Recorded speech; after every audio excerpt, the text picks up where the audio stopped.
So I'm in middle school. My sketchbook is packed with art and doodles and styles that I stole from artists whom I admired, and my YouTube history is filled to the brim with creators making videos where they rip a mediocre artist and their work to shreds, so we can all collectively point and laugh at them for being cringe. We'd stroke our egos and internalize the ideas of do's and don'ts within the community as constructive criticism rather than ridicule, while someone Sonic the Hedgehog Sona explains the strawman reasoning as to why the artist deserves whatever negative attention they get. This was in 2015, so imagine my shock that this is exactly what's happening in 2023, or 4, whenever this video comes out. I am not a person who cares about internet drama. I'm actually Leo Toro, by the way, you should like and subscribe. I could care less about the niche elementary level beef between two irrelevant artists in a community I don't follow. I'm not someone who can sit here and keep you up to date with the latest art talk scandals because I'm not a commentator in that niche, and I honestly do not give a fuck. But no matter how many times I say such a thing, it won't change the fact that I am an artist and I like art. So for as long as I live, I will be a member of the online art community. And there are just so many issues with the art community as it stands today that it's hard to find a place to circle in on without hitting a mess of superficial issues that barely touch the deep fundamental flaws at its core. But if I were to try and identify such an issue, I would probably say that the fixation on constant improvement without the fundamentals that allow for us to improve, and the commercialization of one's art has created a culture where no one is able to find worth in the process of creating art and growth as artists. Instead, we fixate on safeguards of making art everyone likes, and looking through the walls of our glass houses so we can throw stones at one another. That was a real mouthful, but stick with me here, because it will all make sense. As artists, it's our natural instinct to want to improve, to see others' work and implement parts of it into our own, so the end result is the development of a new skill, and by proxy, our work looks a little bit better. If you feel like your colors are flat, you look at other artists whose coloring you deem to be better than yours, and you do what they do, till you get enough of a grasp on it that you can find ways to play with it and make it your own. If you see another artist's way of drawing features, you feel compelled to apply it to your own work to make it better and expand your artistic horizons. Something that members of the art community seem to overlook, since the concept of inspiration is lost upon them. This will be a shocking revelation for some people, a hot take even, but style, pose, and concept theft isn't real. And tracing and referencing aren't blasphemous, they are actually incredibly common and practical practices. Do people remember this one artist? I am going to butcher her name. Tamayitka? She was a pretty big YouTuber in the art sphere for her sketchbook tours, and she was the reason I and so many other artists bought watercolor sets instead of overpriced alcohol markers. And her style is very distinct, and for a very long time, at the height of her popularity, you could not fucking escape her art style. On Tumblr, Pinterest, Instagram, YouTube, there would be a bunch of people who just draw in her style, and we could always tell, hey, that person is drawing like that one YouTuber, because they would be not identical, but at least first cousins. And then in about a month or so, those artists wouldn't draw like Tam, and instead had a new art style that was more tailored to them and influenced by other things they discovered since her work. But you might still see some remnants of it if you squinted. That phenomenon is baby's first drawing lesson 101, it's the basics. But oh, why is an epic Leah, I hear you typing? Why is it okay that they reference so heavily and basically steal her art style? Well, you see, respected viewer who didn't listen to my last sentence apparently, when a person wishes to improve, they often look at the work of others that hold components that they wish to implement into their own drawings. In doing so, they force themselves out of their comfort zone to familiarize themselves with techniques and forms. So when they get a good grasp on them, they can use it to make their art better, because they force themselves to draw a bunch of new forms and familiarize themselves with a bunch of new techniques. So it's not about wanting to take my art style and claim it as their own. No! It has actually never been about that. It's always been about the techniques and attributes that build up that style. The art style copying, the one-for-one copying, is kind of just a temporary side effect of studying a person's style. And that's how it's been for ages. One of my favorite examples of this is from an exhibit I attended, the Monet Degas exhibit at the Met. Two of the most iconic artists of the modern era and the 19th century displayed side by side as you get to witness the way they drew inspiration from one another, and the moments their individuality shone through. At first glance, the works seem almost identical, like stroke-for-stroke replicas of each other's work and techniques. But upon closer inspection, you see that these moments only make up a brief stint of their artistic careers. And upon even closer inspection, you'll see that even in their direct studies, there were definitely differences made that strongly differentiated both artists. Like, when you see Monet's— I'm going to butcher these names, so I apologize in advance for that. You'll only have to listen to me say them like a few more times. When you see Monet's nude arranging her hair made in 1879 and Degas's woman combing her hair produced between 1888 and 1890, your first reaction might be like, what the fuck, he literally just copied him and now he's some iconic artist. Oh my god, the blasphemy, the art theft. But then you remember that the eras of early paintings from Baroque to Renaissance are filled with works that look almost indistinguishable from one another, unless you familiarize yourself with the small distinctions artists made to differentiate them. Because most similarities lie within the bounds of artists following a popular trend and style amongst other artists, and their personal works are way more representative of their individual taste as artists, not just in the style, but also in the subjects of their work. Even so, Monet and Degas may feature the same or similar subjects, but the techniques aren't even vaguely similar. It's what allows you to separate one artist from another. And I've seen artists, both in the early days of the art community online and now, do things like producing tutorials that aim to showcase their skills and how they make their work. And in the same week or even same hour of posting, I've seen those artists get mad at someone using those process videos as a means of copying their style or technique, which I will go out on a limb and say is reasonable to an extent. Individualism makes up a large part of artistic self-worth, the feeling that you have brought something unique to the table that no other artist can deliver. To see those individual characteristics be taken and shared en masse, you can't help but feel like you've failed yourself as an artist, like a slime business giving away their ratios that allow for them to make the most unique slimes you've ever seen. You have just sold out your secret. But the truth is, honestly, that secret was never a secret to begin with. The concept of originality has always been a large part of artistic debate, as people wonder if anything can truly be original, and if originality even matters if original pieces essentially work as an artistic Frankenstein's monster. Your art is made up of techniques and influences that, when worked in a certain way, create the art that you make. And when those same techniques and influences are taken and then applied in a different manner, you get different art that might be vaguely similar at best. The worst thing you can believe is that something is good simply because you made it. Said, I think, Lucian Freud. The fear artists hold in regards to art style, color scheme, or even pose theft is completely misplaced and misguided. The fear is that we will end up with a sea of uninspired replicas that will diminish the value of the original first produced by the artist that popularized said property. But the more rational but still absurd fear would come from the fear of losing technique, since by all means that's what makes the art stand out the way it did. When we focus on upholding the idea of originality, we stop caring about the quality of the work and instead focus on constantly looking at who made it. Like, this drawing is so good, I absolutely love its shading, it's what really brings everything together. Who cares if it looks good? They're not the person who made that shading technique, they actually stole it. A concept or idea can be covered and portrayed thousands of times by many notable artists, but the way that it is executed by one, regardless of their status or when they made it, is what makes the art and concept worthwhile. It's about what an artist was able to do with something rather than who did it first. This idea of self-important artists staking claims of random artistic properties is what feeds the bigger issue within the online art community, which is a total disregard of the learning process. What people online are deeming various types of theft are actually fundamentals of learning. It's only because people are now so protective over techniques and styles or color palettes that everyone is finding roundabout ways to justify participating in very basic artistic practices. The copying of one's art or style is about technique and familiarizing oneself with a bunch of shit. Art referencing was like studying to get the forms down and figuring out how things are drawn, and then applying them elsewhere, not even in the same way. No one can steal another person's style. As similarly as they will try and make them, it's only a matter of time till they just start subconsciously remixing things. And nobody can also steal poses and color palettes, that's actually just absurd. But anyway, what about tracing?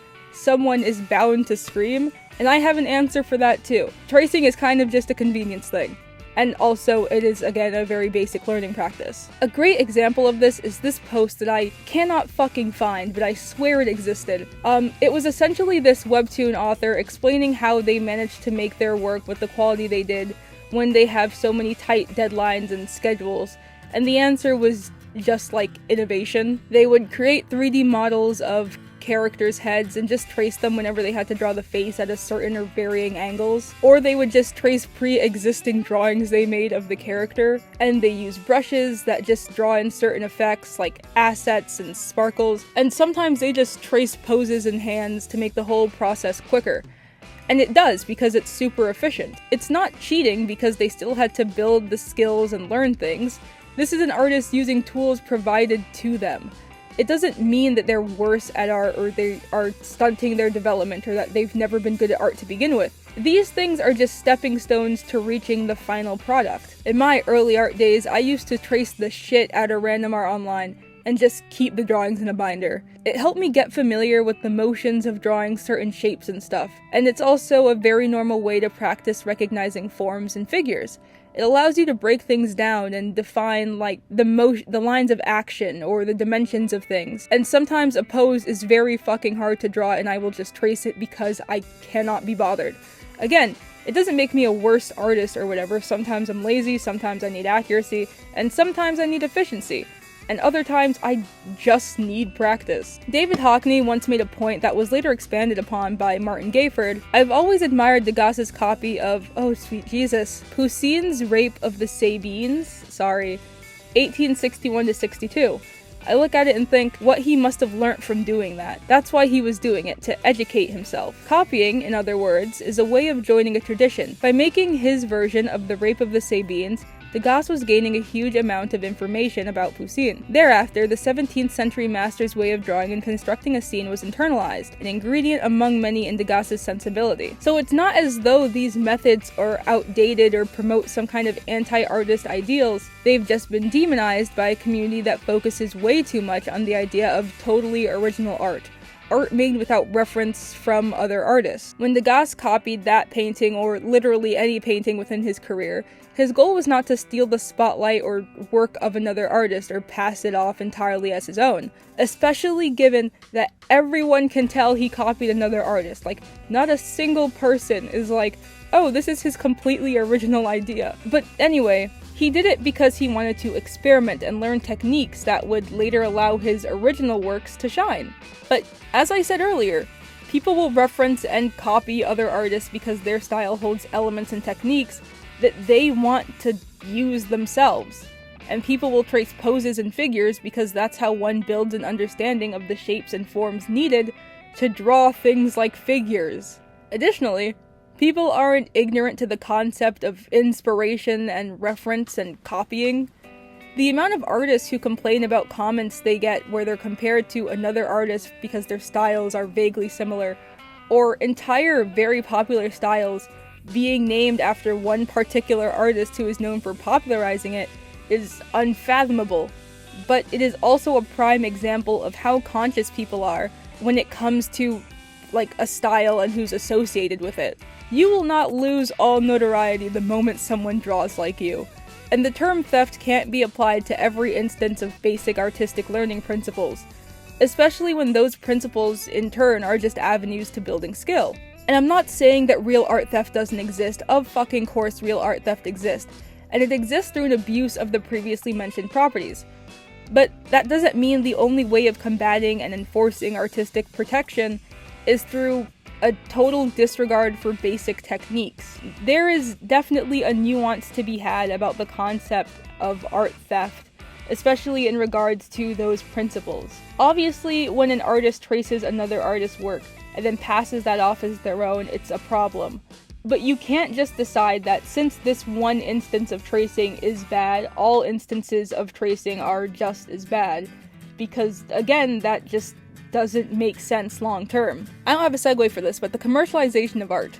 Art being treated as a way of making money before it's treated like a skill is not something new or unique to this generation of artists.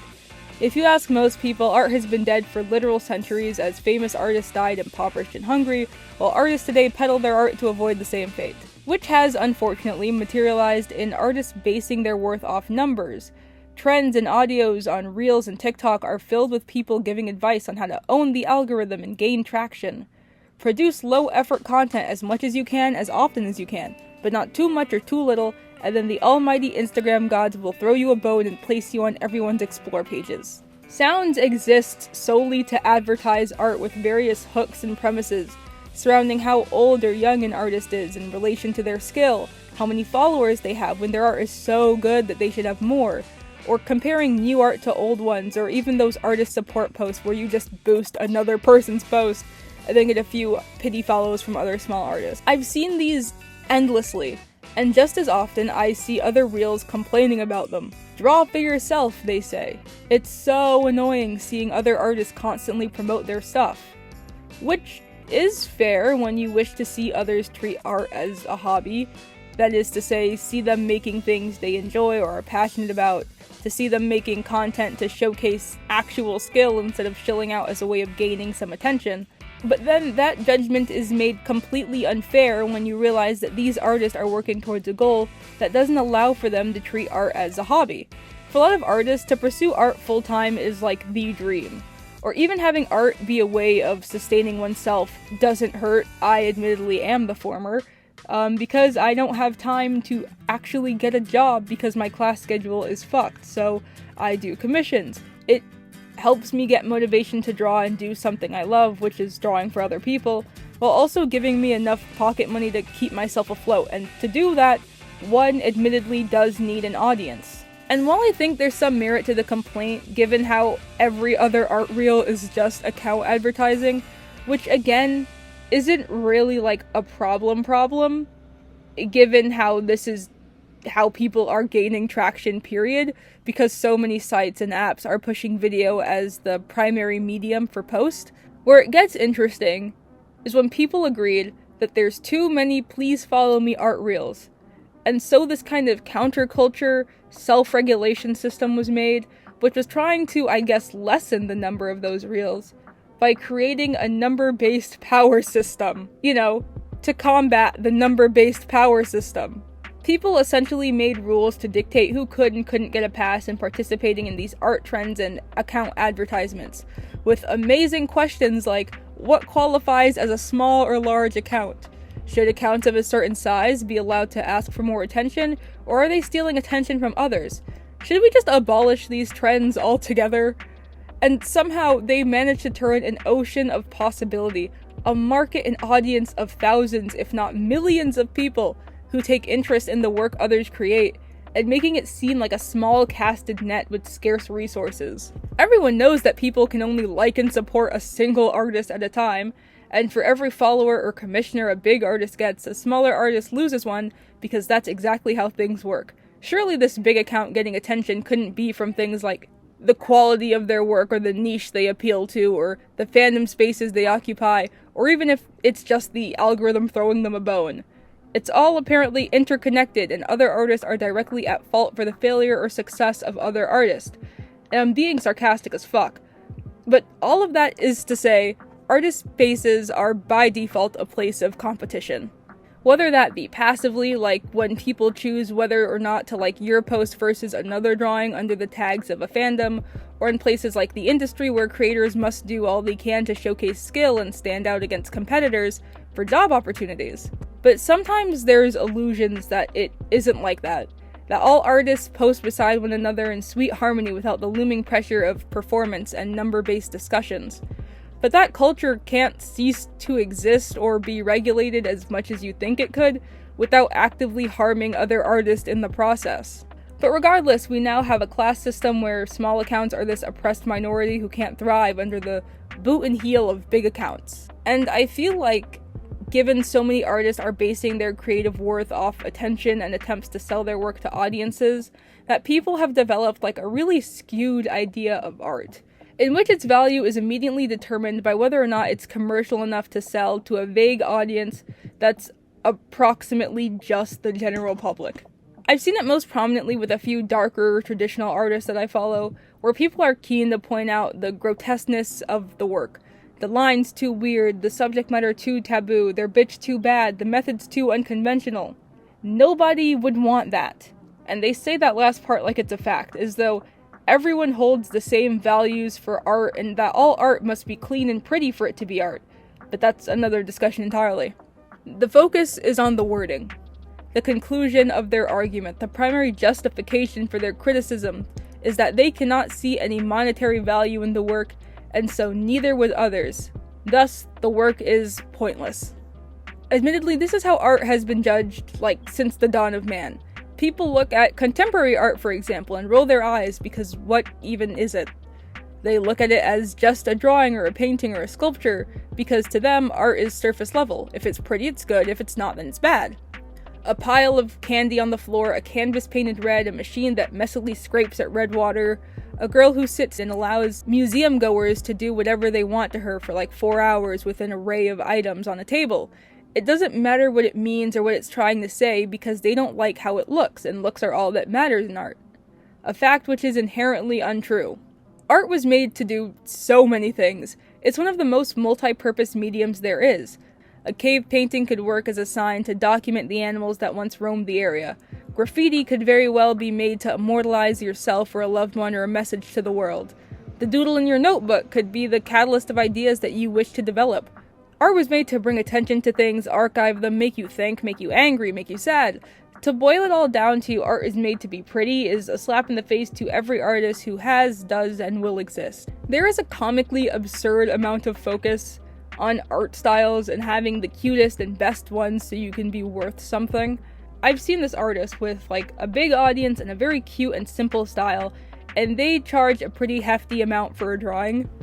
And the comments under this artist post whenever they make something in regards to commissions are quick to say that her art style is too simple to be worth jack shit, and that she's scamming anyone who has ever commissioned her. Which feels like a fair, if not aggressive, assessment until you realize that this is her primary source of income, and her following means that she gets a large number of inquiries, and on top of all that, she still spends time making the drawings. And to judge her art based solely off of whether or not we think the style is complex or extra enough to warrant the price is just counterproductive. It serves no purpose. She's not going to see these and then lower her prices. Other artists are going to see that and then undervalue their own art, and suddenly we have a sea of artists charging $2 for very detailed and well-made art. Your art will forever be too bright or too dull, too much or too little for literally anyone, because art is subjective and shouldn't be judged solely by how pretty the end result is. All that to say, modern artists, especially those online, have a tendency to boil art down to its visual value rather than its content or its process. We shit on AI artists because they don't create anything. They sit and type words onto a computer and wait as the machine rips others' works to shreds to create a soulless amalgamation of nothing in a vaguely visually appealing shape. And we laugh because nothing was made and the end result was evident of the amount of effort put in, which is to say none. And so, why do we laugh just as hard when a beginner artist posts their art that they actually work to create? Of course it looks funny or off, that's part of the process. Anatomy will fall flat till a decent grip on it is had, coloring and proportions will be just as bad until they find their footing. Every artist that you praise and that you wish to be as good as was once in a place miles behind where they stand now, no shit, and for years those artists did badly in private or incredibly small circles, till they developed the abilities to make their work better. And doing that took time and experimentation and trial and error. I remember that I would see art YouTubers sit down and showcase art by beginner artists, no matter their age, and put them before an audience of thousands, lambasting them for their abilities and using them as an example of everything wrong with art and animation. It bred a community of people who set out to do the same, taking young artists' work and putting them in compilations to be laughed at and torn apart and harassed for committing the ultimate sin, which is being cringe, according to the rules of the community. And the result of this, as one would expect, was artists facing mass harassment and then discouragement from creating certain things. For years, literal years, I was like, self-inserts are bad. OC X canon is bad because those are cringeworthy. And I only knew that they were cringeworthy because every other art account was telling me that they were cringeworthy. Because look at this compilation of Sans fangirls. Look at them being cringe. Look at these creepypasta OCs being shipped with Jeff the Killer and Eyeless Jack. Those are bad because they're cringe. And it is only recently, around last year, that I was able to shed that mentality and realized that actually self-insert work is pretty cool. OCX canon stuff is pretty interesting. There's literally nothing wrong with them. And if you pointed out that this was unfair treatment, there would be like a momentary scramble to find something that claims that this artist was being treated this way because of some random non-issue that nobody knew about till after they jumped them. Then, in the same breath, those people will complain about how dull and repetitive art is getting, as though they don't actively mow down any person that doesn't fit their standards. By no means am I a masterful artist. Of course, I have plenty of room to improve, and so many things I am not the best at, but I never thought that the abilities that I do have put me in a position to be as cruel as other artists are towards each other. What we all think is good art is relative. It's based on what we value and what we like to see. So when I unironically call something like this Cemetery X Hatsune Miku drawing like genuinely one of the best things I've ever seen, you might disagree or think I'm being ironic because, well, it doesn't look like the well-polished art that you're used to. But I will argue that thinking of the thought process behind making this and how it contains two things that bring me joy triumphs any thoughts of mediocrity, because this is perfect.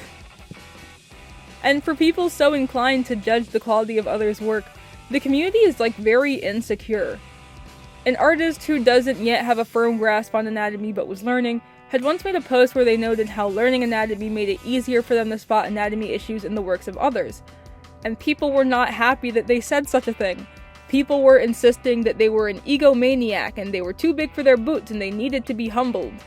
And all I could think of was like, how can a person feel this attacked and upset by like confidence, and not even like overconfidence, just basic confidence in their abilities?